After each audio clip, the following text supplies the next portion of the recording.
Well, why do bees die in the winter? Why do 50% of all beekeepers, lose their hives in the winter? Hey everybody, David Burns. Good to be with you today. Thanks for joining me on this Wednesday for another video on beekeeping. And today I want to talk to you about a subject that's really dear to my heart, one that I've spent most of my beekeeping journey wrestling with. And that is, why do bees die in the winter and how do we get our bees through the winter? It's a tough thing, isn't it? And look at this, my forecast for the next 10 days, it's not very good. I have no temperatures above freezing for the next week and a half. In fact, what is it tonight? 8 degrees? I've got chill factors negative.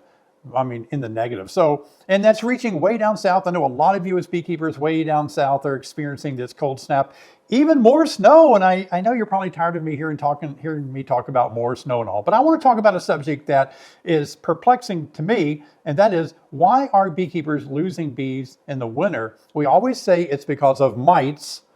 Are they starved out?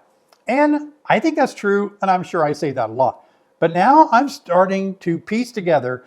I started beekeeping almost 30 years ago, and I've been gathering all this, experience and hives dying and all, and figuring out what it is. And I want to talk to you about that today. Before we jump into it, let me tell you that our live stream is tomorrow night, 7 o'clock Central Time. We're giving away a winter be kind that we made in our last video when Sherry and I showed you guys how to make a winter be kind. So be sure and be on the live stream. You could win that winter be kind. Now, let me talk to you about what is crazy about beekeepers may be getting it all wrong with how bees overwinter. Bees are either doing one of two things. They're either thriving or they are surviving. That's right. Right. Think about it. It's got to be true. I was so pumped when I thought about this, and I thought, okay, honeybees in the spring, they go crazy. They start thriving, don't they? When there's sunshine, warm weather, there's nectar out in the fields and flowers are blooming and they're hauling nectar in, they're raising brood, and they even want to swarm. They're thriving so much that they want to reproduce. That's what honeybees do. And so when they're not thriving, then they go into a survival mode. So I want to explain this, and follow me. It's going to be a little bit unusual, and it's going to be contrary to what you've always heard. Now, 2 questions that beekeepers are often asked, my most popular 2 questions. When somebody finds out I'm a beekeeper, it's so funny because they'll come up and the number 1 question, you know what it is? They always say, how many times do you get stung? And I always say, do you mean per day? They're like, oh, wow. It's a lot more. They thought maybe once a year, twice a year. I'm saying per day, you mean? It's really not that much. The second question I get asked the most is this. Do bees hibernate in the winter? I always wondered what bees do in the wintertime. Do they hibernate? And as beekeepers, we love to correct or inform the non-beekeeping public that no, bees do not hibernate. Like a bear does? No, they don't. Well, what do they do then? We always say, oh, they cluster, they stay warm, and they wait for spring. Now, that is something that is partially true, but let me bring it down. I'm disturbed by this a little bit because we might be misunderstanding what bees actually do in the wintertime. Because I think many beekeepers want their bees in hibernation mode in the wintertime. And I don't believe honeybees are in optimal position to survive winter when we force them into hibernation. Hibernation is a state of inactivity where the metabolic rate slows down. It's called the endotherms, and it just puts everything into this very slow down mode. Like, let's take a bear. We all know that bears hibernate, right? So when a bear goes into hibernation, they slow down their body temperature, they slow down their heart rate, their breathing is slowed down significantly. And this allows the bear not to move and to basically stay very still and conserve energy all through the winter months. We know that there are lots of animals that hibernate like this. This is exactly what beekeepers want to force their bees to do, even after saying and knowing that bees don't hibernate. Beekeepers often want their bees to slow down, not move, conserve their energy. Well, that's hibernation. That's the definition of hibernation. Bees don't hibernate. So I'm going to tell you right now, bees don't hibernate. They cluster. Now, clustering, I know you've heard this before, you know what it means, but let me break it down a little bit differently now. I believe that clustering is a reaction to imminent death of the colony. It's the colony's reaction to the worst case scenario. they're going to die. We kind of think that bees are sitting around going, oh, it was a great spring. I loved it. Hey, let's take a break. Let's take some time off. Let's put our feet up. Let's cluster, kind of chill. We'll just sit here until spring comes. That's not what clustering is. Clustering is an activity that the bees go into because they can tell imminent death is right around the corner. They're going to die because, look, here's the thing. A single honeybee is cold-blooded. That means a cold-blooded creature like a honeybee has no ability to regulate their individual internal temperature. They are reliant upon the environment around them to make them a certain temperature. That's cold-blooded. That's what a honeybee is. The only way they can survive cold weather is by getting together in a tight group of bees, which we call a cluster. And so their bodies are able to vibrate their little muscles and make heat. And so they can't make enough heat on their own to stay alive on their own. But as a group, they can make enough heat to survive. And so they cluster in a tight cluster to stay alive. And I'll tell you, I don't believe that's good for bees. You don't see them doing that in any other time except when imminent death is approaching, when they know they're going to die in the cold weather unless they cluster. So by clustering, they have to give up their normal routines. They have to give up eating the way they want to. They have to give up foraging, moving, raising brood, caring for brood, all the things that honeybees love to do. They have to stop doing that, and they have to try to survive. And so they go into a tight cluster. It is not something bees, I don't believe they want to do.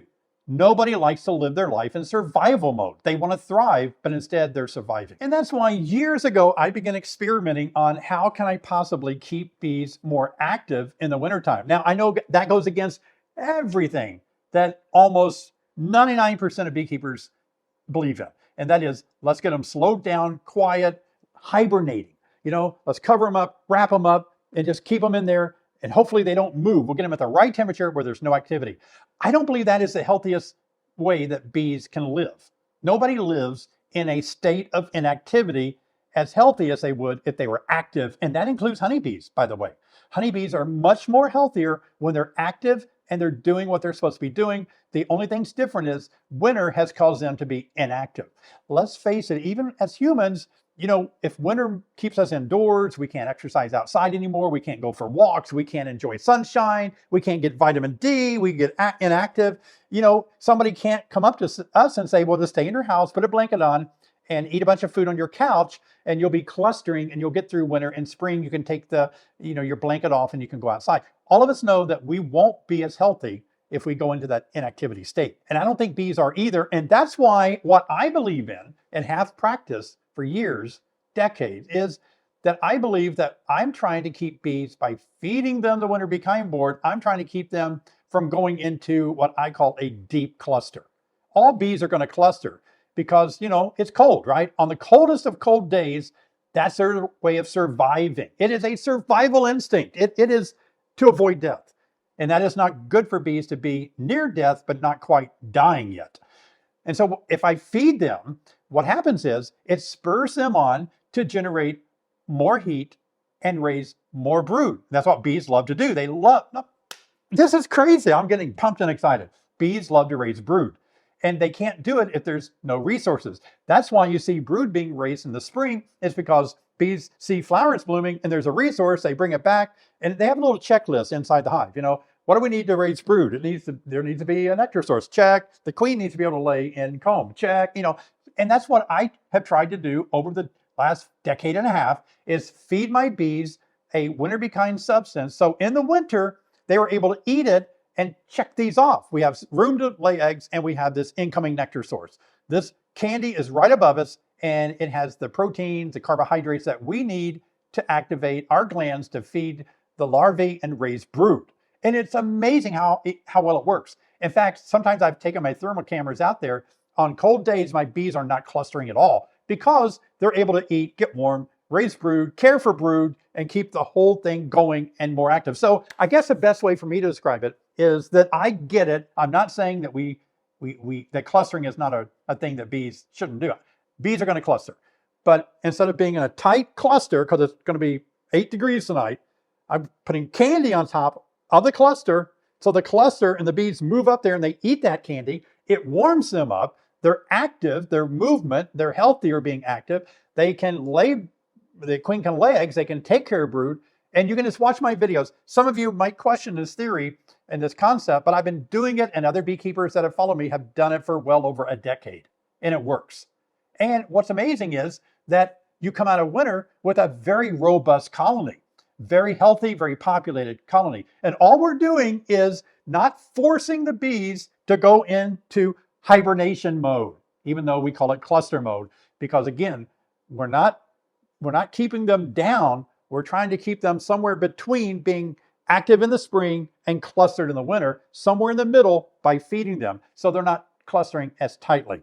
Oh, I'm so glad I was able to articulate that, because I've been thinking, why do beekeepers try to make their bees hibernate? Again, you can just listen to this video again where I give the definition of hibernation, but that's exactly what it is. We want our bees to slow down. You know, we want their heart rate down, breathing, and they don't do that. They want to stay active. They only cluster as a reason because they see death that's coming imminently upon them, and they're trying to react in a survival mode. And they're not going to be as healthy when they're just reacting to not die. So keep feeding your bees this winter and just see if this doesn't like blow your mind. How what I'm saying, this concept is what I'm saying. It's just they want to be active, and if we can help them do that, man, it's going to be so good. We're still selling the winter bee kinds. We've sold them for, I think, a decade and a half now, maybe longer, I don't remember. Beekeepers have loved them. We sell thousands a year. And so some beekeepers have finally been able to get their bees through the winter. And Sherry and I just made a video on how you can make your own. You don't even have to buy it from us, although, you know, we'd like to make a living, but hey, I get it. You make your own. That's what beekeeping is all about. But we'll show you how to make the recipe, mix it together, and we'll actually demonstrate how to mix it and pour it. It's right over here. See you guys over there.